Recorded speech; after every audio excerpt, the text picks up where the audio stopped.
जय हिंद प्यारे बच्चों, कैसे हैं आप सभी। उम्मीद करते हैं कि आप लोग सब अच्छे से होंगे और मन लगाकर पढ़ाई कर रहे होंगे। और कहीं ना कहीं प्यारे बच्चे आप अपने इंग्लिश क्लास का भी इंतजार कर रहे थे। यहाँ मेरे प्यारे बच्चों आपका इंतजार खत्म होता है। हम दीपक शर्मा एक बार तहे दिल से सारे प्यारे बच्चों का बहुत बहुत स्वागत करते हैं आपके अपने प्यारे से प्लेटफॉर्म पे, टारगेट बोर्ड पे। तो प्यारे बच्चे, जैसा कि आप सभी जानते हैं कि आज का जो क्लास होने वाला है बच्चे, आज की इस क्लास में हम लोग प्रोज सेक्शन से लिया गया चैप्टर, कौन सी बुक से, तो पैनोरमा पार्ट 2, जिसका हमने आपके लिए पोएट्री सेक्शन से हमने कुछ चैप्टर आपको पढ़ाया। अब बारी आती है प्रोज सेक्शन से पढ़ने की।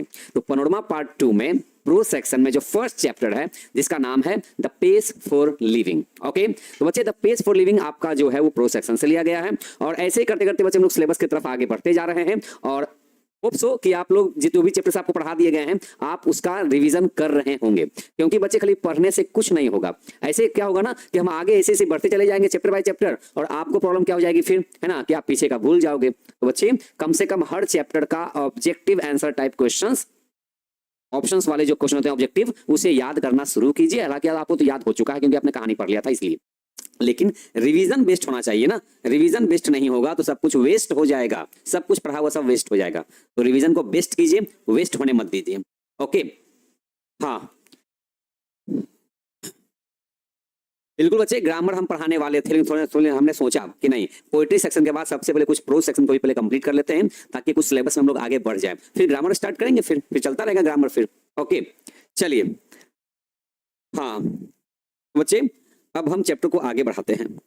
ओके, यहां देखिए बच्चे, अपना चैप्टर का नाम है द पेस फॉर लिविंग। बच्चे ध्यान से सुनिएगा, क्योंकि प्रोज सेक्शन में क्या होते हैं ना, प्रोज सेक्शन में जरूरी नहीं कि हर बार आपको एक कहानी मिले। ओके, प्रोज सेक्शन में स्टोरी भी हो सकता है, कहानी भी हो सकता है, आपका एस्से भी हो सकता है। क्या हो सकता है, एक एस्से भी हो सकता है, निबंध भी हो सकता है, नाटक भी हो सकता है, वो है ना। क्योंकि पोएट्री सेक्शन में तो सिर्फ और सिर्फ क्या दिखते हैं, वहां सिर्फ कविताएं दिखते हैं, साली पोअम्स दिखता है। लेकिन प्रोज सेक्शन के अंदर में ना चैप्टर का अलग अलग वैरायटी होता है, जिसमें बच्चे आज हम जिस चैप्टर को पढ़ने जा रहे हैं इसका नाम है द पेस फॉर लिविंग। अब ये पेस फॉर लिविंग का मतलब क्या होता है, सबसे पहले टाइटल का मतलब जानना चाहिए, जिससे पता चलता है कि है ना चैप्टर में क्या हम लोग समझने वाले हैं, सीखने वाले हैं।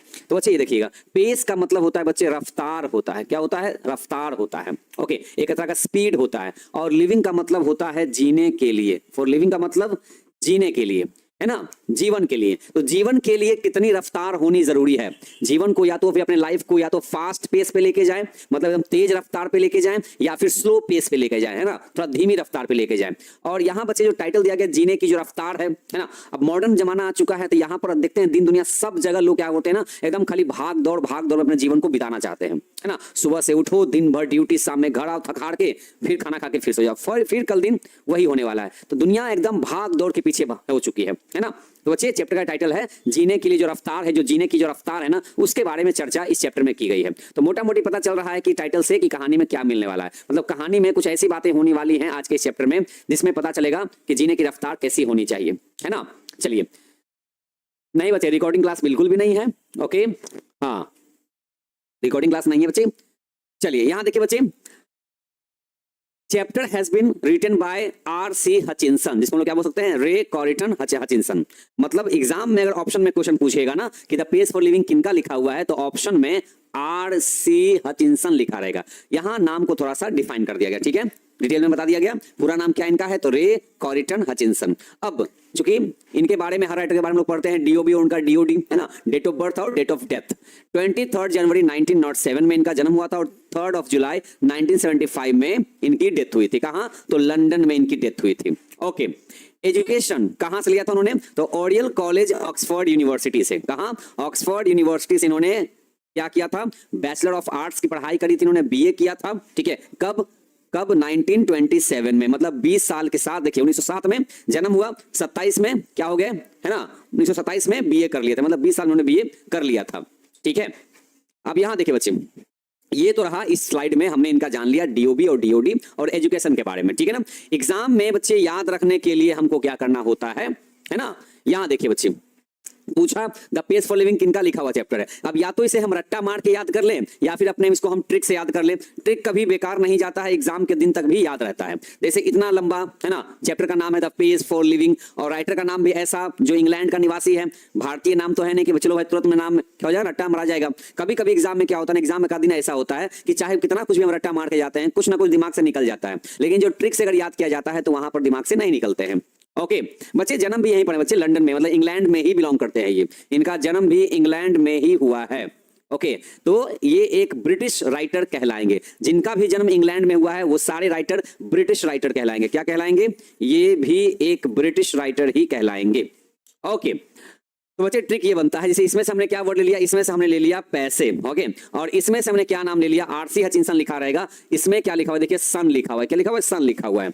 तो क्या किया है ना, तो सन को क्या किया, सन को क्या दिया, सन को पैसे दिए, सन को पैसे दिए। सन मतलब बेटा, तो बेटे को पैसे दिए मतलब सन को पैसे दिए। अब यहां पर इसमें देखिए, इसमें सन भी लिखा हुआ है और यहां देखिए लिखा हुआ है पेस, बट इसको हम पैसे पढ़ सकते हैं अपनी भाषा में, चाहे जिसको हम पैसे बोल सकते हैं। याद रखने के लिए क्या कि सन को पैसे दिए, क्या दिए, बेटे को पैसे दिए। अब एग्जाम में अगर पूछा कि the page for living chapter has been composed by, written by, है ना, या who is the author of this chapter, तो चार ऑप्शन में से आरसी हचिंसन तो पक्का लिखा रहेगा। दिमाग कितना भी कंफ्यूजन में रहेगा ना, तो फिर भी हमसे गलती नहीं होगी। क्यों? क्योंकि ट्रिक से याद कर लिया कि यहाँ सन लिखा हुआ है और यहाँ पैसे लिखा हुआ है, लिखा हुआ पेस है, but we can read it pay, हाँ पैसे, है ना, इसको बोल सकते हैं। तो सन को पैसे दिए, ये हो गया हमें याद। ओके, यही बच्चे आरसी हचिंसन साहब हैं।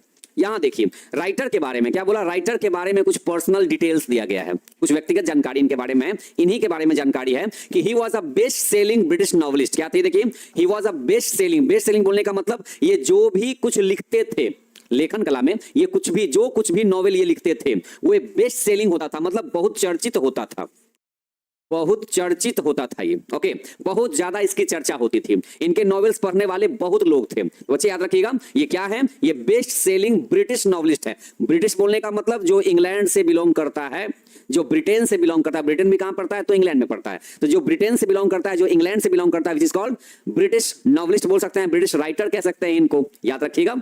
ओके, यहां देखिए बच्चे, कहते हैं his posthumously published novel Rising, his posthumously publish novel. ये पोस्ट्यूमसली बोलने का मतलब क्या है, इसका मतलब बच्चे हो गया मरणोपरांत। ओके, क्या हो गया, मरणोपरांत, मतलब मरने के बाद, मरने के बाद इनकी एक नॉवल छपी। क्या छपी? इनकी एक नॉवल छपी। कौन से नाम से? राइजिंग के नाम से। बच्चे आप सामने बुक देख रहे हैं, ये देखिए नॉवल है, इनके द्वारा लिखा गया, आरसी हचिंसन के द्वारा ये लिखा गया है।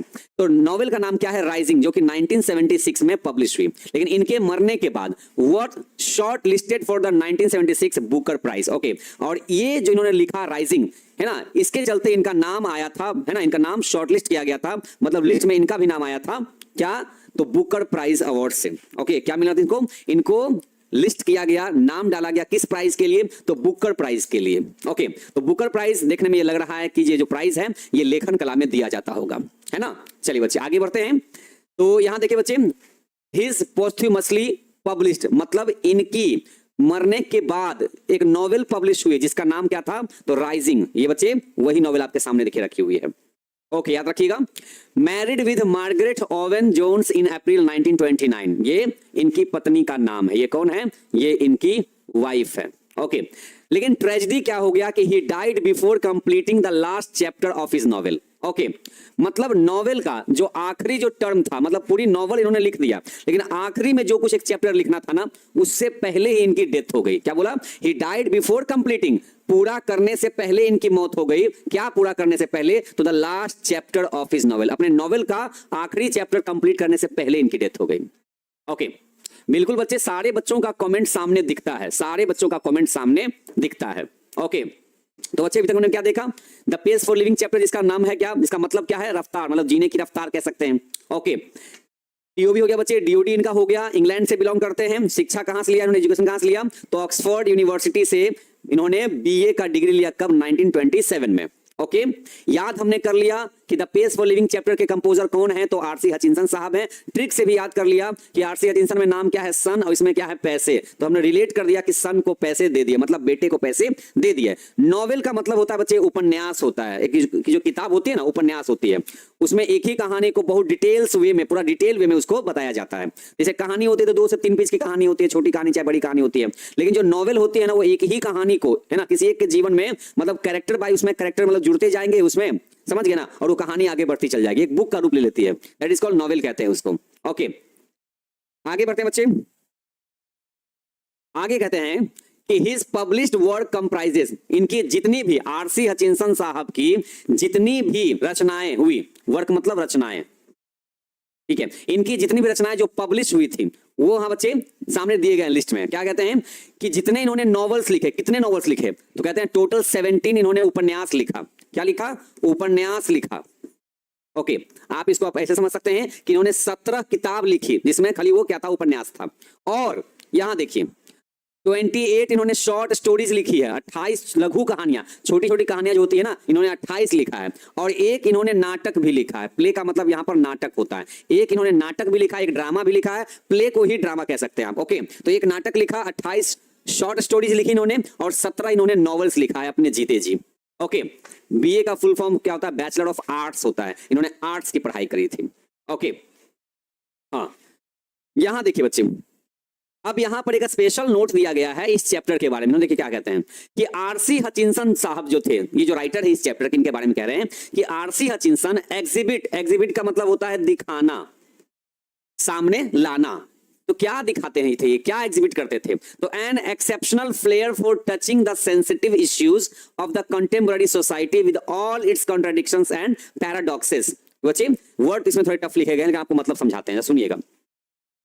ये जितनी भी रचनाएं लिखते थे आरसी हचिंसन साहब, ओके ना, जितनी भी रचनाएं लिखते थे उसमें एक चीज को हमेशा ये एग्जिबिट करते थे, दिखाते थे। वो क्या थी कि जैसे समाज में जो चल रही जो सेंसिटिव इश्यूज होते थे, जो गंभीर टाइप के जो मुद्दे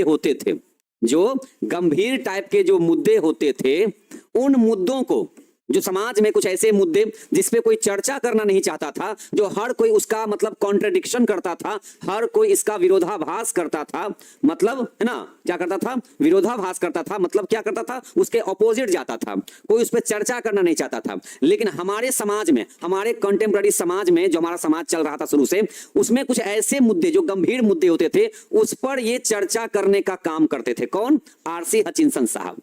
तो ये एक एक्सेप्शनल फ्लेयर कहलाएंगे कि जब किसी की हिम्मत नहीं होती थी कि कुछ मुद्दों पर हम चर्चा करें, तो उन मुद्दों पर यही वो काम करते थे, लिखने का और लोगों को जगाने का ये काम करते थे अपने लेखन कला से ही। Okay, with all its contradiction and paradoxes. Okay, अपने सारे विरोधाभास से और अपने सारी जितनी भी चर्चाएं होती थी कि समाज में ये नहीं करना है, वो नहीं करना है, तो ये उसी चीजों पर अपना लेखन कला देते थे, मतलब लिखा करते थे। ओके, तो इस कह सकते हैं आप इसको कि वह समकालीन समाज के संवेदनशील, सेंसिटिव मुद्दा जो होता है, संवेदनशील मुद्दों को उसके सभी विरोधाभासों के साथ छूने में असाधारण प्रतिभा का इन्होंने प्रदर्शन किया है। ओके, जो समाज चल रहा है जिसमें बहुत सारी कुरीतियां चलती रहती है, कुछ बैड एविल्स उसमें होते हैं, कुछ एविल्स उसमें होते हैं, कुछ बुराइयां होती हैं, तो उन बुराइयों पर बहुत लोग चर्चा करना नहीं चाहते हैं। लेकिन ये जो थे राइटर अपने उन चीजों पे चर्चा किया करते थे। भले कितने लोग इनके अगेंस्ट हो जाते थे, लोग इनके खिलाफ हो जाते थे, बट ये समाज में कुछ क्रांति लाना चाहते थे, तो ये लिखना इन्होंने शुरू किया था। ओके, अब यहां से बच्चे चैप्टर समझिएगा। In the pace for living chapter में, ये हमारी जो आज की जो चैप्टर है, RC Hutchinson captures the agony of modern man. आज का हमारा जो chapter the pace for living, इसमें आरसी हचिंसन साहब ने यहां पर दिखाया है, क्या दिखाया है? एक पीड़ा को दिखाया है, एक कष्ट को दिखाया है। इसके कष्ट को तो एक मॉडर्न मैन, जो आधुनिक आदमी है, जो एक मॉडर्न मैन है, जो एक आधुनिक समाज में है, जो आधुनिक जीवन जी रहा है, उसकी पीड़ा को दिखाया है। He brings out how the fast movement of man. RC Hutchinson साहब ने इस चैप्टर के जरिए बताना चाहा कि कैसे इस आधुनिक जमाने में, मॉडर्न लाइफ में, जो चाहे पुरुष हो, चाहे कोई वस्तु हो, है ना, मतलब वो कैसे इस तेज गति वाले जीवन में अपने आप को एडजस्ट नहीं कर पा रहे हैं, कर रहे हैं पूरी कोशिश एडजस्ट करने में, बट वो उनका जो नॉर्मल जो रिदम है, जो लय है, जो धुन है जीवन का, वो सही से बैठ नहीं पा रहा है। And exerts undue pressure on main, और जिसका नतीजा क्या निकल रहा है कि चाहे पुरुष हो, चाहे महिलाएं हो, चाहे बच्चे हो, इन सब पर इसका असर दिख रहा है। किसका असर? आधुनिक जमाने का असर, कि लोग तेज गति जीवन जीना चाह रहे हैं, लोग अपने आप को उसमें एडजस्ट करना चाह रहे हैं, लेकिन उसमें भी वो सही से फिट नहीं बैठ पा रहे हैं। एगोनी का मतलब होता है बच्चे पीड़ा होता है, कष्ट होता है। तो आज हम जो चैप्टर शुरुआत करने वाले हैं, उसमें एक आधुनिक जमाने के, एक आधुनिक इंसान के जीवन में चल रही पीड़ा को, कष्ट को ये चैप्टर दिखाता है। ओके, देखिए बच्चे, होता क्या है ना, ये देखिए, कुछ चैप्टर्स ऐसे होते हैं बच्चे जो ऐसे टाइप के होते हैं, उसमें प्योर अगर आप कहानी तरह के खोजिएगा ना, एकदम कहानी टाइप का, जिसमें एक बंदर था, एक राजा था, एक रानी थी, इस तरह का हमेशा कहानी हमको मिले तो कहानी समझना बहुत आसान हो जाता है, वो तुरंत ही दिमाग में घुस जाता है। लेकिन कुछ चीजें ऐसी हैं जो ऐसे टाइप का चैप्टर होता है, जो निबंध टाइप का जो चैप्टर होता है बच्चे, उसमें थोड़ा ध्यान ज्यादा लगाना पड़ेगा आपको। तो अभी हमने क्या कहा कि वर्ड्स भले ही टफ लिखे गए हैं, लेकिन उसको अपनी भाषा में आपको समझाने की हम पूरी कोशिश कर रहे हैं कि आरसी हचिंसन साहब एक ऐसे राइटर है जो समाज में चल रही गंभीर मुद्दों पर क्या करते थे, ये लिखा करते थे, लोगों को उजागर किया, लोगों को बताया करते थे। चाहे कितना ही लोग इनका विरोधाभास कर देते थे, लोग इनके अपोजिट चले जाते थे, लोग इनको पसंद नहीं करते थे, फिर भी ये लिखा करते थे। क्यों? क्योंकि ऐसे बहुत सारे लोग जो इनके रचनाओं को पढ़ना चाहते थे। ओके, उसके बाद ये चैप्टर में बताया गया, ये यहाँ पे इस लाइन में, कि आज हम जो चैप्टर पढ़ने वाले हैं उसमें एक ऐसे आधुनिक इंसान की एगोनी को, पीड़ा को, कष्ट को दिखाया गया जो फास्ट मूवमेंट में अपने जीवन को जीना चाह रहा है, लेकिन उसे चीजें सही तरीके से, एक सही धुन में, एक सही लय में नहीं हो पा रही है, और जिसका असर उल्टा क्या हो रहा है ना, कि इस अनड्यू प्रेशर, वो इतने दबाव में है, वो आज का इंसान इतने दबाव में है, वो चाहे पुरुष जाति का हो, चाहे महिला जाति की हो, चाहे बच्चे हो, है ना, ये सब इस दबाव से गुजर रहे हैं। जीवन को तेज गति जीने में बहुत कुछ पीछे छूट जाता है। तो ये चैप्टर आपको बताने आया है। ओके, यहां देखिए बच्चे, द पेस फॉर लिविंग में आरसी हचिंसन आधुनिक मनुष्य की पीड़ा को दर्शाते हैं। वो बताते हैं कि कैसे मनुष्यों और वस्तुओं की तेज गति सामान्य लय को नुकसान पहुंचाती है और पुरुषों, औरतों और बच्चों पर अनुचित दबाव डालती है। ओके, अब जो इंसान अपने आप को तेज गति जीवन जीना चाहेगा तो कुछ ना कुछ उसके पीछे छूट ही जाएगा, है ना, उसके ऊपर प्रेशर हमेशा बना रहेगा। जैसे कि अभी हम साइकिल से चलते थे तो मन करेगा दूसरे को देख करके, क्या मन करेगा कि हम भी गाड़ी पर चले, हमारे पास भी दुपहिया हो जाए, दुपहिया हो जाएगा, फिर मन करेगा भाई फलाना के पास तो 4 चक्का है तो हमारे पास भी 4 चक्का होना चाहिए। लोग इस तरीके से अपने फास्ट मूवमेंट को दिखाना चाहते हैं भैया कि हम भी मॉडर्न मैन हो चुके हैं। लेकिन मॉडर्न मैन होने का मतलब ये नहीं होता है कि आप चीजों में हमेशा क्या करें, उसको हमेशा तेज ही गति में जीवन जिए, ऐसा सही भी नहीं होता है। ओके, तो जितना चाहिए हमें उतना हमारे लिए काफी होता है। तो बच्चे चैप्टर स्टार्ट करने से पहले कहते हैं कि work in small groups and do the following. कहते हैं do you find life leisurely और फास्ट। मतलब एक सवाल किया गया आपसे, हम सब से सवाल किया गया है चैप्टर को स्टार्ट करने से पहले। क्या बोला गया कि do you find life leisurely और फास्ट, कि आपको क्या अच्छा लगता है, लीजरली लाइफ या फास्ट लाइफ, मतलब थोड़ा सा नॉर्मल तरीके से लाइफ को जीना चाहते हैं या आप भी जीवन को एकदम फास्ट तरीके से जीना चाहते हैं। लीजरली बोलने का मतलब काम किया, छुट्टी मनाया, चलो ठीक है हो गया। एक होता है फास्ट लाइफ, है ना, देख रहे हैं, है ना, तुरंत यहां से घूम कर तुरंत यहां पे चले आए, है ना, तो एक होता है फास्ट लाइफ। तो आपको कौन सा लाइफ पसंद है, आपको कौन सा लाइफ पसंद है, लीजरली लाइफ जीना चाहते हैं और do you want to live fast life, कौन सा जीवन जीना पसंद करते हैं। तो आज के जमाने में जैसा देखने को मिल रहा है ना कि लोग ज्यादातर फास्ट वाले जीवन को ही जीना चाह रहे हैं, क्योंकि हर किसी की इच्छा ना पहले से काफी 10 गुना बढ़ चुकी है ना। दूसरा बच्चे सवाल आपसे ये किया गया कि are you satisfied with what you see today. आज अपने आसपास की चीजों को देखिए और एक बार सोचिए, क्या आप संतुष्ट हैं उन सब चीजों से। Are you satisfied with what you see today. आज के जमाने में जो कुछ भी अपने अगल बगल में आप आस पड़ोस में देख रहे हैं, दिन दुनिया में जमाने में देख रहे हैं, क्या आप उससे सेटिस्फाइड हैं, क्या आप संतुष्ट हैं, या आपको भी लगता है कि अभी तो भैया हमको यहाँ से ऑटो पकड़ के ना 2 घंटा का सफर करना पड़ता है, कुछ ऐसा हो जाए कि बस यहाँ पर बैठे हैं और खाली आप खुद से बटन दबा देना तो गायब होकर सीधे वहीं पहुंच जाए। क्या आप लाइफ को इतना फास्ट देखना चाहते हैं। हाँ, तो बच्चे सवाल किया गया, बाकी आपकी मर्जी आपके आंसर देने की, आप क्या कैसा लाइफ चाहते हैं। यहाँ हर किसी की अपनी लाइफ है, कोई फास्ट जीना चाहता है तो कोई स्लो जीना चाहता है ना। Now the chapter begins. अब यहां से आपका चैप्टर शुरू होता है, ठीक है। सो आर यू रेडी, क्या आप तैयार हैं चैप्टर को आगे बढ़ाने के लिए। If yes then we go ahead. Okay, तो बच्चे अब यहां से ध्यान से अब इस चैप्टर को समझिएगा। ओके, ध्यान से चैप्टर को समझिएगा। कहते हैं आई बोलने का मतलब कौन, आई बोलने का मतलब आरसी हचिंसन साहब, मतलब जो इस चैप्टर के राइटर है ना उनकी बात हो रही है। कह रहा I saw a play in Dublin. Okay, मतलब आरसी हचिंसन साहब ने देखा था, क्या देखा था, एक नाटक देखा था। बच्चे हर पैराग्राफ का आपको हिंदी वर्जन भी साथ में दिया जाएगा। जब आपके पास पैनल पीडीएफ जाएगा या A4 साइज नोट्स जाएगा ना तो उसका सब हर एक पैराग्राफ का, हर पैराग्राफ के तुरंत बाद उसका हिंदी वर्जन भी दिया रहेगा, ठीक है, ताकि बाद में आपको रिवीजन करने में प्रॉब्लम ना हो। I saw a play in Dublin not long ago। ज्यादा दिन पहले की बात नहीं है, मैंने जब मैं डबलिन गया था ना, ये बात आरसी हचिंसन साहब कह रहे हैं कि जब मैं डबलिन गया था ना, ज्यादा दिन पहले की बात नहीं है, नॉट लॉन्ग एगो, ज्यादा दिन पहले की बात नहीं है, जब मैं डबलिन गया था तो मैंने एक नाटक देखा था, मैंने एक नाटक देखा था, ठीक है ना, ये बात कह रहे हैं। इन विच, जिस नाटक में the chief character was an elderly corn merchant, मतलब इन्होंने एक नाटक देखा, उस नाटक में जो चीफ कैरेक्टर था, जो मुख्य किरदार था, जो मेन जो हीरो था ना, जो मुख्य पात्र था, वो क्या था, एन एल्डरली कॉर्न मर्चेंट, मतलब एक उम्रदराज। एल्डरली बोलने का मतलब क्या होता है, उम्रदराज होता है, मतलब अच्छा खासा एजेड पर्सन था, अच्छा खासा मतलब ना तो जवान था ना तो बूढ़ा था, मतलब बीच बीच का था। ओके, तो एक उम्रदराज भुट्टा का व्यापारी था, कॉर्न मर्चेंट था। कॉर्न का मतलब क्या होता है? भुट्टा होता है। तो एक भुट्टा का व्यापारी था। वो कैसा था? वो एज में तो एजेड था, उम्रदराज था। उस नाटक का यही मेन हीरो था।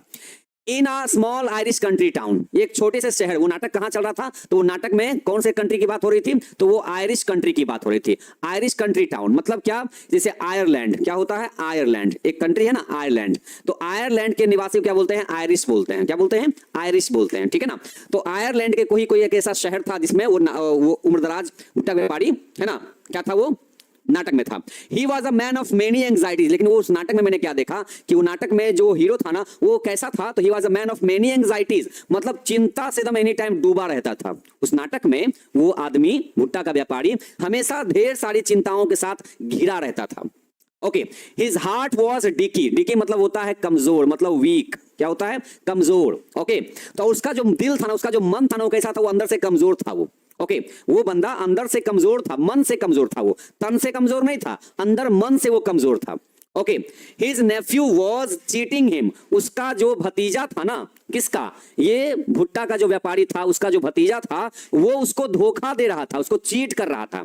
ठीक है, मतलब भुट्टा का व्यापारी का जो भतीजा था ना, वो उसको धोखा दे रहा था बिजनेस में। और इतना ही नहीं, उसकी जो पत्नी थी, किसकी पत्नी? उस भुट्टा वाले की जो पत्नी थी, had the fantastic notion of spending 10 pounds on a holiday, 10 Euros on a holiday. Okay, कहने मतलब बच्चे, उसकी जो वाइफ थी ना, उसका एक अजीब तरह का शौक था, फैंटास्टिक नोशन था। उसका नेचर क्या था? उसका स्वभाव क्या था? कि जब भी कोई छुट्टी होती थी ना, उसे वो 10 यूरोस खर्च कर देती थी। अब आप समझिए जरा सा, है ना, कि हर एक फेस्टिवल पर वो लगभग 1000 रुपया खर्च कर देती थी। वो हर एक फेस्टिवल पर वो। तो एक तरफ उसका भतीजा उसको धोखा दे रहा था, और दूसरी तरफ उसकी पत्नी इतना ज्यादा खर्चीली थी, इतना पैसा खर्च किए जा रही थी, है ना, कि वो तबाह हो चुका था, अपने भतीजे से भी और अपनी पत्नी से भी। ऑल टुगेदर, कुल मिलाकर अगर देखा जाए तो द पेस ऑफ लाइफ, जीवन की जो रफ्तार थी ना, was getting too much for him. उसके लिए हद से ज्यादा हो रही थी, उसके लिए बर्दाश्त के बाहर हो रहा था। एक तो हम दिन भर कमाने में बिजी हैं, भतीजा हमको धोखा दे रहा है, पत्नी बहुत ज्यादा पैसे खर्च किए जा रही है, मतलब जो भी चीजें नई नई आइटम आती हैं उन सब पे भाई उसके घर वाले पैसे खर्च कर रहे हैं। तो इसके लिए ना, चूंकि बंदा बहुत थोड़ा सा स्लो प्रोसेस का था, ये जो भुट्टा व्यापारी था ना इस नाटक में, ओके, ये थोड़ा सा ये ना उतना फास्ट लाइफ नहीं चाहता था, ये थोड़ा स्लो लाइफ चाहता था। लेकिन इसकी वाइफ, इसका भतीजा, ये सबको फास्ट लाइफ चाहिए था। ओके, तो कुल मिलाकर देखा जाए तो इसके लिए ना इस तरह का जीवन जीना बड़ा मुश्किल हो रहा था। And in a moment of despair he uttered a great cry from the heart. क्या कहते हैं? और कभी कभी तो ऐसा पल आता था ना, ओके, कि कभी कभी वो एकदम निराश हो जाता था, वो डिस्पेयर हो जाता था, वो निराश हो जाता था, वो उसको कुछ भी आगे ना दिखाई नहीं पड़ता था। And he uttered a great cry from the heart, और वाकई उसके दिल से, एकदम वो दिल से क्या करता था? फूट फूट करके वो सारी जो बातें हैं वो निकल जाती थी। तो he uttered a great cry from the heart, वो मन से एकदम रो देता था वो। They tell me there is an aeroplane now that goes at 1000 miles an hour. ये कहते हैं क्या?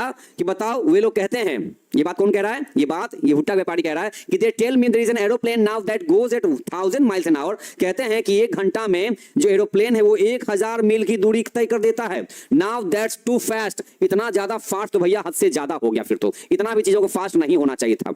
अब ये बात कौन कह रहा है? ये बात वो भुट्टा का व्यापारी कह रहा है कि मतलब वे लोग कहते हैं, वे लोग बोलने का मतलब कि जमाना कहता है कि एरोप्लेन कैसे स्पीड चलता है? तो 1000 मील की रफ्तार से चलता है 1 घंटे में, मतलब 1 घंटे में 1000 मील की दूरी तय कर लेता है एरोप्लेन। कुछ ज्यादा फास्ट नहीं हो गया? वाकई बहुत ज्यादा फास्ट हो गया ये, 1 घंटे में 1000 मील की दूरी तय कर लेता है। तो वाकई जीवन क्या हो चुका है? फास्ट हो चुका है। लेकिन ये जो बंदा था ना, ये भुट्टा व्यापारी, ये इसको थोड़ा सा स्लो लाइफ चाहिए था, ये इतना फास्ट लाइफ इसको नहीं चाहिए था। इतना फास्ट लाइफ इसके लिए हद से ज्यादा बेकार कर रहा था।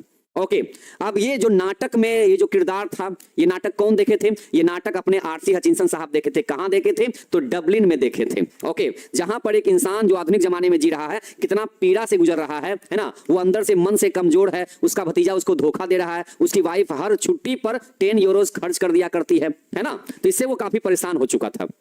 जैसे बच्चे आप इसको समझ सकते हैं, देख रहे हैं यहाँ देख रहे हैं, ये भुट्टा का व्यापारी, ये भुट्टा बेच रहा है, भतीजा देखिए यहाँ पर देखिए कटा हुआ सेब लेके घूम रहा है, आईफोन लेके घूम रहा है, इसको धोखा दे रहा है, और पत्नी है कितना ज्यादा अपने ऊपर में इतना ज्यादा खर्च कर चुकी है। खैर, खर्च करने में कोई बुराई नहीं है, लेकिन एक इंसान जब होता है ना कि एकदम दिन भर अब मेहनत मजदूरी करके पैसा कमाता है, तो उस पैसे का इज्जत भी तो होना जरूरी होता है ना। और इसके लिए बताइए, ये आईफोन लेके घूम रहा है, पत्नी इतना ज्यादा पैसे खर्च किए जा रही है, और लोग कहते हैं कि ये एरोप्लेन जो है वो 1000 मील की दूरी 1 घंटे में तय कर लेती है। तो लाइफ कितना फास्ट हो चुका है, और यही फास्ट लाइफ के पल्ले नहीं पड़ रही है। ओके, तो यहाँ बच्चे बात कही गई। यहाँ देखिए बच्चे, अब इसी इंग्लिश का यहाँ पर आपके सामने हिंदी वर्जन भी दे दिया गया है, ठीक है ना, यहाँ पर हिंदी वर्जन दे दिया गया है। तो बच्चे हर पैराग्राफ के बाद आपको इसका हिंदी वर्जन दिया रहेगा, जब कभी आपको रिवीजन करना हो तो आप वहां पर रिवाइज कर सकते हैं। Okay, for me that was the most enchanting line in the play. ये कहते हैं फॉर मी का मतलब कौन, आरसी हचिंसन साहब कह रहे हैं अपने बारे में कि जब मैं नाटक देख रहा था ना, तो मुझे जो सबसे बढ़िया उसमें लाइन लगा ना, वो कौन लगा उस नाटक में, एक जो लाइन मुझे बढ़िया लगा वो क्या लगा कि the man's complaint was so gloriously irrelevant to his own situation. कि वो आदमी जो इतना शिकायत कर रहा था ना, है ना, इतना आदमी जो शिकायत कर रहा था उसकी स्थिति के हिसाब से वो शिकायत क्या थी, इररिलेवेंट थी। क्यों? क्योंकि जमाना बदल चुका था और इंसान को बदलते जमाने के साथ अपने आप को सेट करना पड़ता है। लेकिन ये जो बंदा शिकायत किए जा रहा था ना, ये उस सिचुएशन के हिसाब से सही नहीं था। वो कैसा था? इररिलेवेंट था। Okay, and besides being comic, और जहां तक मुझे हंसी आ रही थी, अगर मैं मजाक के अंदाज में कहूं, it struck me as perfect illustration of the way the Irish get at subtle truths by the most unlikely approaches. तो मुझे थोड़ी हंसी आई इस बात पे कि एकदम परफेक्ट उदाहरण है। ये क्या है? एक परफेक्ट उदाहरण है किसके लिए, है ना, हम सब के लिए, कि कैसे आयरलैंड के जो निवासी हैं, जो आयरिश कंट्री टाउन के जो लोग होते हैं, वो कैसे सूक्ष्म, कैसे छोटी सी छोटी सच्चाई को कैसे कर लेते हैं, क्या कर लेते हैं, वो पकड़ पाते हैं। वो छोटी छोटी बातों को भी पकड़ लिया करते हैं। अनलाइकली अप्रोचेस मतलब जहां तक वो नहीं चीजें पकड़ पाते हैं ना, वहां तक उन चीजों को वो क्या करते हैं, पकड़ पाते हैं। You saw what the old fool meant. अभी आप कह रहे हैं क्या आरसी हचिंसन साहब हम लोगों से, अभी आपने देखा ना कि जो ऊपर में जो बंदा था, जो भुट्टा व्यापारी था, वो जो बूढ़ा जो व्यापारी था, वो है ना, उसके कहने का मतलब क्या था कि जमाना कितना फास्ट हो गया कि हम है जो पीछे रह गए हैं। तो जमाना फास्ट अगर हो रहा है तो इंसान को भी थोड़ा सा फास्टनेस दिखाना पड़ता है ना। और अगर कोई इंसान अपने आप को फास्ट उस लाइफ में नहीं कर पाता है तो वो क्या होता है, जीवन की रफ्तार में वो पीछे छूट जाता है वो। ओके, तो ये बात आरसी हचिंसन साहब यहां पर कह रहे हैं, ठीक है।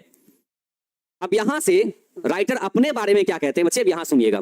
आरसी हचिंसन साहब अपने बारे में क्या कहते हैं कि not that I have any dislike of rapid movement. कहते हैं ऐसा नहीं है कि मुझे तेज रफ्तार वाला जीवन पसंद नहीं है। ऐसा नहीं कि मुझे पसंद नहीं है, मुझे भी पसंद है। Not that I have any dislike of rapid movement. ऐसा नहीं कि मैं तेज गति वाले जीवन को, है ना, मूवमेंट को मैं पसंद नहीं करता हूं। मैं भी पसंद करता हूं, मैं भी इंजॉय करता हूं। I enjoy going in a car. मुझे भी तेज गति में कार में जाने में अच्छा लगता है, मुझे भी मजा आता है। और वो भी कार जब 90 माइल्स, है ना, जब 90 की स्पीड से जब चल रही हो ना, कि 90 माइल्स एन आवर, और मुझे उस कार में बैठना बहुत अच्छा लगता है जो कार 1 घंटे में 90 माइल्स की दूरी तय कर ले, मतलब 90 मील की दूरी 1 घंटे में नाप ले। मुझे वैसी कार में बैठना मुझे भी अच्छा लगता है। मुझे भी तेज गति वाला लाइफ अच्छा लगता है, ऐसा नहीं कि मैं उसको पसंद नहीं करता हूं।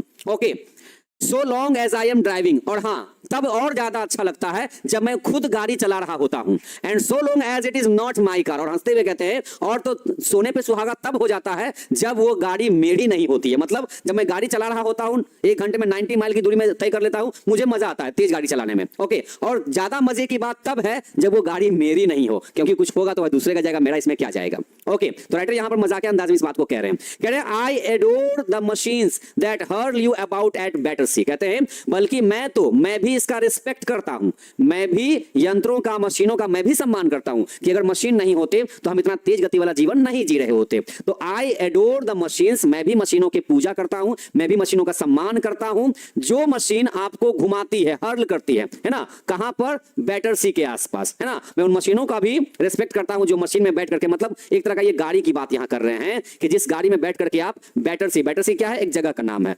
ये उन्होंने अपने इंग्लैंड में जो जगह है वहां के बारे में चर्चा कर दिया कि मुझे अच्छा लगता है, मैं भी उन सब मशीनों का सम्मान करता हूं कि वो मशीनें आपको बैटरसी के आसपास आपको घुमाती है।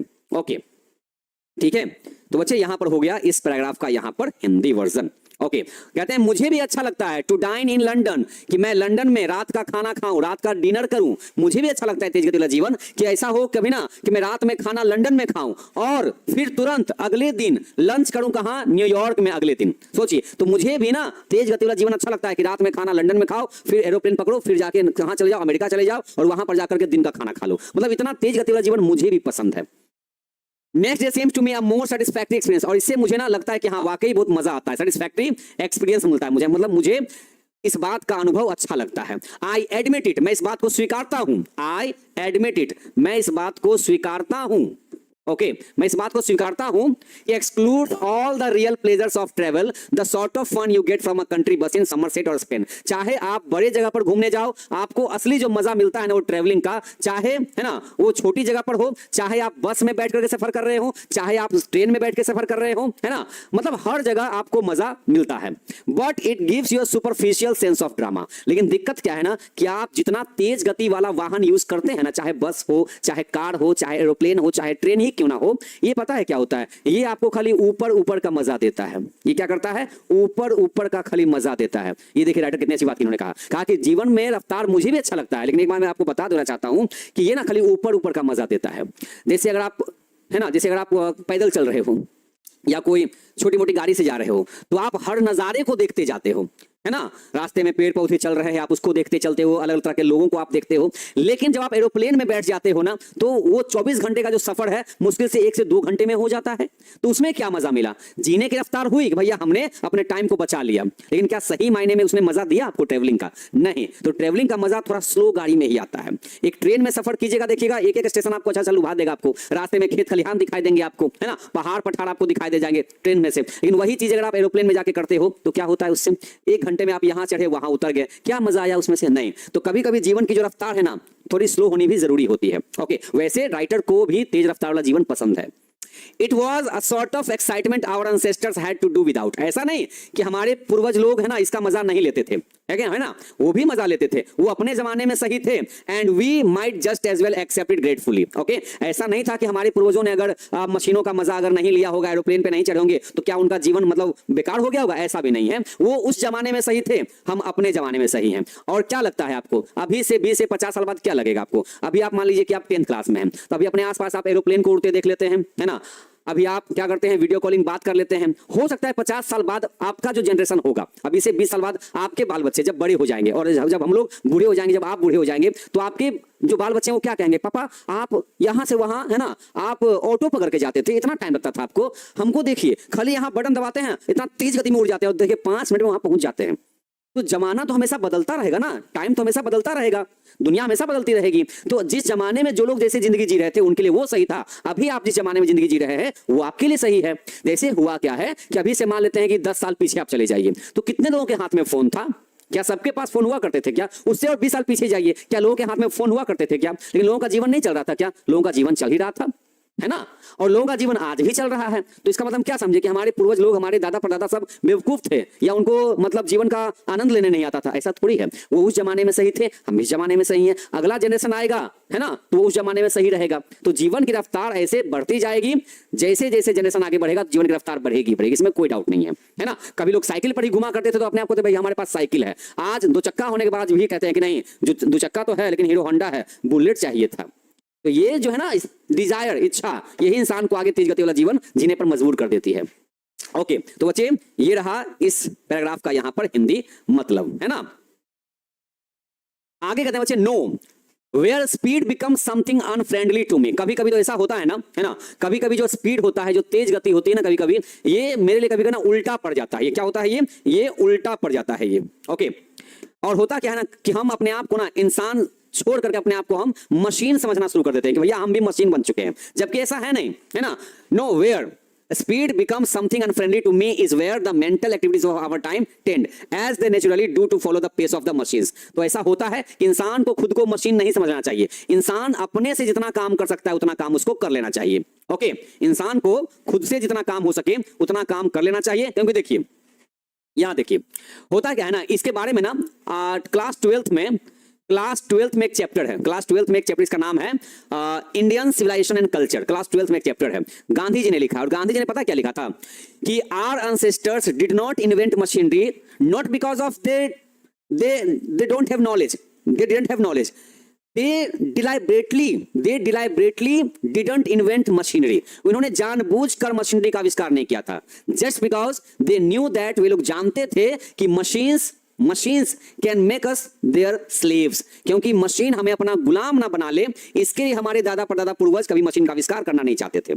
ओके ऐसा नहीं कि उनको आता नहीं था, और आज वही बात हो रही है। क्या बोला जा रहा है कि कभी कभी आप ज्यादा मशीन पर डिपेंडेंट हो जाते हैं ना, तो वो क्या करता है, आपकी मेंटल एक्टिविटीज को भी खराब कर देता है, क्योंकि आपका जो दिमागी जो है ना वो इस बात को समझ लेता है कि अब हमसे शरीर से हमसे काम नहीं होगा, जो काम होगा मशीन से ही होगा। आप मशीन के अपने आप को गुलाम बना लेते हैं, जो कि नहीं होना चाहिए। Okay of our time ten as they naturally do, जो इंसान जितना प्राकृतिक रूप से काम कर सकता है ना, समझ गए ना, वो मशीनों पर डिपेंडेंट हो जाता है, क्योंकि उसको आदत लग चुकी होती है मशीनों की।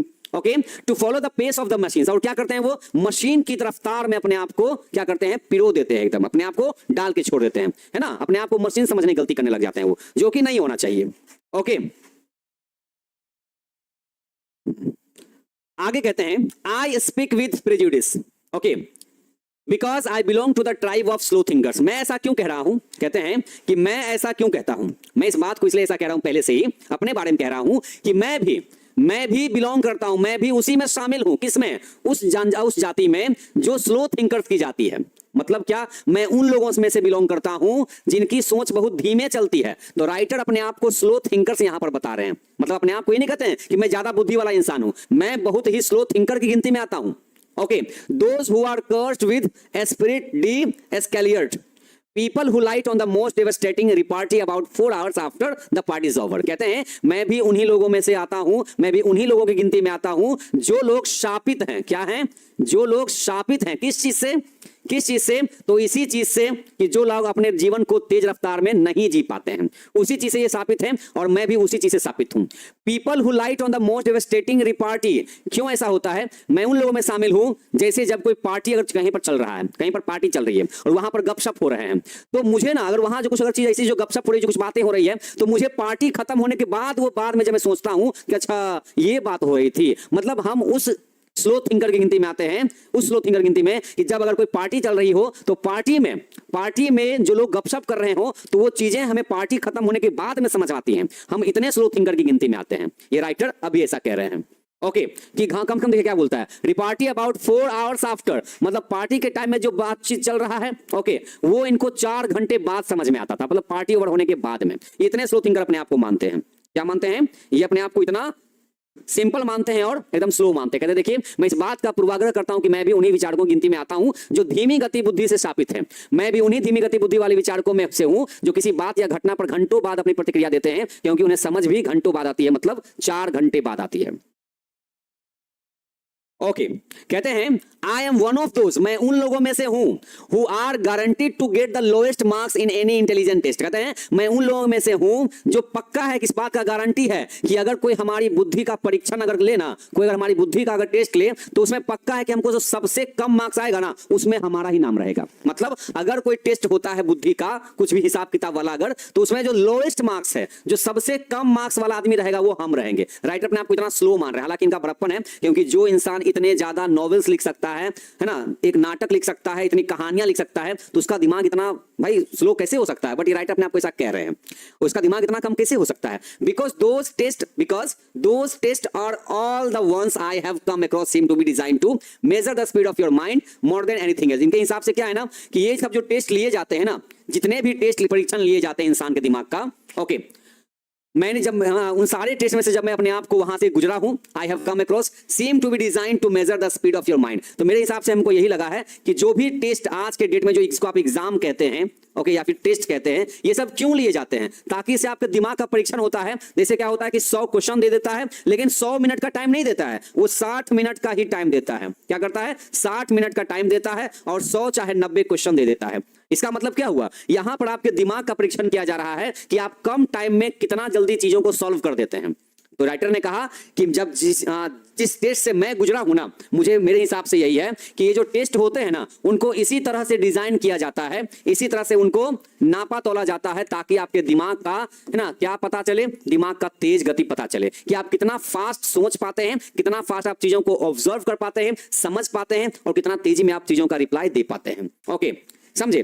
तो ये जो टेस्ट होता है वो किसी के लिए क्या होता है, दिमाग का परीक्षण होता है। कहते हैं मैं उन लोगों में से एक हूं जिन्हें किसी भी बुद्धि परीक्षण में सबसे कम अंक लाने की पूरी गारंटी है, क्योंकि वो सभी परीक्षण सिर्फ और सिर्फ दिमाग की गति को मापने के लिए ही डिजाइन किया जाता है। और चूंकि मैं तो ठहरा धीमी गति वाला, अपने आप को क्या मानते हैं कि I am a slow thinker. क्या मानते हैं अपने आप को ये स्लो थिंकर मानते हैं। ओके बच्चे हम समझ रहे हैं, क्योंकि चैप्टर देखिए, चैप्टर बच्चे कोई कहानी नहीं है, ये बच्चे चैप्टर आपका एक एस्से कहलाता है ये, और एस्से में चीजें क्या लिखी होती है ना, एक तरह का वो नॉलेज दिया जाता है। लेकिन जो कहानी होती है उसमें अलग अलग कैरेक्टर्स होते हैं, कभी कोई सोनू, कभी कोई मोनू, कभी ये कभी वो, तो कहानी थोड़ा पढ़ने में सुनने में अच्छा लगता है। लेकिन क्या किया जाए, सारे चैप्टर्स प्रो सेक्शन में स्टोरी नहीं हो सकते हैं। अब ये जो हमारा चैप्टर है, अगर हम इसको चाहें तो समझने की कोशिश करें या ना करें, लेकिन इससे एग्जाम का कोई फर्क नहीं पड़ेगा। एग्जाम में चैप्टर से, इस चैप्टर से क्वेश्चन पूछना है तो पूछना है, तो हमें मोटा मोटी क्या समझना है, किसी भी चैप्टर को 100% समझना नहीं होता है। हर चैप्टर को कम से कम 80% ही समझना होता है कि उस चैप्टर में कहना क्या चाह रहा है मेनली, क्योंकि लाइंस तो बहुत लिख देता है, लेकिन मेनली चैप्टर ने क्या सिखाया, हमें क्या कहना चाहा, बस इतना हमें ऑब्जर्व हो जाना चाहिए। ओके तो बच्चे ये रहा, यहां पर देखिए लाइन क्या लिखा गया, obviously we slow thinkers are terribly handicapped in the business of getting a living. कहते हैं इस बात में कोई शक नहीं है, इस बात में एकदम साफ साफ है कि हम लोग स्लो थिंकर्स, हम लोग धीमी विचारक, हम लोग धीमी गति वाले इंसान, हम लोग क्या हैं, एकदम बुरी तरीके से क्या है, अपंग हैं, क्या हैं, हैंडीकैप हैं, अपंग हैं। किसमें, इन the business of getting a living, मतलब आज के जमाने में जो जीवन जीने के लिए चाहिए उसमें हम लोग क्या हैं, उसमें हम लोग हैंडीकैप हो चुके हैं। क्यों? क्योंकि हम लोग तेज रफ्तार के साथ जीना पसंद नहीं करते हैं, इसलिए जमाना हमसे 2 कदम आगे रहता है, और हम इस जमाने को जीने के लिए, अपनी जीविका चलाने के लिए, अपना जीवन यापन करने के लिए हम पीछे रह जाते हैं, तो हम हैंडीकैप मानते हैं अपने आप को। सही बात है। जैसे आज के डेट में मान ली 2 दुकानदार है, क्या देखिए ये 2 दुकानदार, इसको समझिएगा, ये दुकानदार भी सामान बेचता है, ये दुकानदार भी सामान बेचता है, लेकिन ये जो बंदा है ना, ये आज भी पुराने जमाने पे चल रहा है। क्या कहता है, कोई कस्टमर आया, सामान लिया और फिर कहा कि लाइए स्कैनर जलाइए, तो मेरा मोबाइल है, लाइए स्कैन कर लेते हैं, ऐसे पैसा डाल देते हैं ऑनलाइन। क्या नहीं, वो सब नहीं रखते हम, वो सब हम नहीं रखते हैं। तो कहता ठीक है, तो लीजिए 500 रुपया लीजिए, दीजिए। और सामान कितना का लिया, तो मात्र 20 रुपया का। ठीक है, अब 20 रुपए के चलते दुकानदार 500 को भाई भंजाना चाहता नहीं है ना, तो ये क्या करता है, बोले भैया हमारे पास चेंज भी नहीं है। तो ये क्या कहेगा, कैसे दुकानदार हो भाई साहब, ना स्कैनर रखते हो, ना यूपीआई यूज करते हो, ना चेंज ही रखते हो, तो कैसे। तो भाई क्या करेगा, ये शिफ्ट हो जाएगा यहां पर, ये कस्टमर कहां चला गया, यहां चला गया, तो इसको तो लॉस हो गया। लेकिन ये बंदा क्या किया हुआ है ना, ये भले इसके पास चेंज खुदरा नहीं है, लेकिन ये स्कैनर लगा दिया है, क्या ये है ना, पेटीएम करो, बस लगा दिया, बंदे ने स्कैन किया, पैसा हो गया। अब ये बंदा सोचेगा कि नहीं, हमको नए जमाने के साथ नहीं चलना है। तो क्या लगता है, दुनिया में आप जितना भी आप मार्केट देख रहे हैं, जो आप इंटरप्राइज देख रहे हैं, जो बिजनेस देख रहे हैं, क्या लगता है वो पुराने जमाने पे चलता है? नहीं, उसको जमाने के साथ तालमेल करके बैठना पड़ता है, तब जाकर के दुनिया में मार्केट चल रहा होता है। ओके, नहीं तो जैसा कंपटीशन है ना, वैसे क्या होगा कि इसके सारे कस्टमर्स इसके पास आ जाएंगे। और क्यों नहीं आएंगे भैया, इसको तो जल्दबाजी, अब यहाँ कितना देर यहाँ माथा पच्ची करेगा कि चेंज दीजिए, नहीं है तो स्कैनर भी नहीं, तो क्या करें, है ना, सामान लौटा करके जाएगा, दूसरे के पास तुरंत चल जाएगा, अगली बार से इसके पास जाना भी नहीं चाहेगा। तो ऐसा लग रहा है ना कि ये जो इसका जो जीवन, जो जीने का तरीका है, थोड़ा स्लो है ये, है ना, और जिसका फास्ट है वहां पर देखिए जीवन को आगे बढ़ाया जा रहा है। तो ऐसे जीवन को जीने में डायरेक्टर क्या मानते हैं कि हम क्या हैं, हैंडीकेप हैं। कौन, हम लोग, जितने लोग ऐसे सोचते हैं जो धीमी गति सोचने वाले हैं, हम लोग सब अपने जीवन को जीने में क्या है, हैंडीकेप हैं। Okay, but what I am thinking about just now is not so much the practical use of one's mind as it used for enjoyment. लेकिन मेरा कहने का मतलब क्या है, but what I am thinking, लेकिन मैं जो सोच रहा हूं, मेरा क्या विचार है कि just now is not so much, कि इतना भी नहीं, कम से कम आप अपने लाइफ को उतना तक लेके जाइए, 100% एक्यूरेसी नहीं तो कम से कम आप 80% अपने आप को तो फास्ट कर ही सकते हैं ना, इतना तो आप कर ही सकते हैं, है ना। और ये क्या है, practical use of one's mind as it use for enjoyment. Okay, लेकिन अपने आप को इतना भी अपने आप को फास्ट जीवन में अपने आप को क्या कर लीजिए, इन्वॉल्व मत कर लीजिए कि आपके पास एंजॉयमेंट, मतलब कि है ना, जो मजा करने का टाइम है वो भी आपके हाथ से चला जाए। ये राइटर ऐसा कहना चाहते हैं। ओके, ठीक है, कहते हैं, और जाहिर सी बात है कि हम धीमी गति वाले जैसे लोग आज के जीवन को जीने में क्या है, उतने सक्षम नहीं है जितना कि होना चाहिए आज के इस रफ्तार वाले जीवन में। लेकिन मैं अभी जिस बारे में सोच रहा हूं कि अपने दिमाग का इस्तेमाल हर बार सिर्फ काम के पीछे नहीं लगा देना चाहिए, बल्कि मनोरंजन, एंटरटेनमेंट, एंजॉयमेंट भी होना चाहिए जीवन में। ओके, तो बच्चे ये रहा आज का क्लास। बच्चे आज यहां तक हमने पढ़ा है चैप्टर को, ठीक है। अब कल बच्चे इस चैप्टर को फिनिश किया जाएगा। अभी बच्चे इस चैप्टर से कुछ और भी चीजें हैं, है ना, जो पढ़ना है। तो कल बच्चे इस चैप्टर का लेक्चर नंबर 2 चलेगा। ओके, और साथ ही साथ इसका क्वेश्चन आंसर भी कल क्लास में कंप्लीट कर दिया जाएगा। ओके, तो बच्चे उम्मीद करते हैं कल का क्लास आपका क्या हो जाएगा, इस चैप्टर का, है ना, आखिरी क्लास हो जाएगा। तो कल इस क्लास में, कल के क्लास में हम लोग सारे क्वेश्चन आंसर को भी और इसके बचे हुए पार्ट को भी हम लोग अच्छे से पढ़ लेंगे, ठीक है।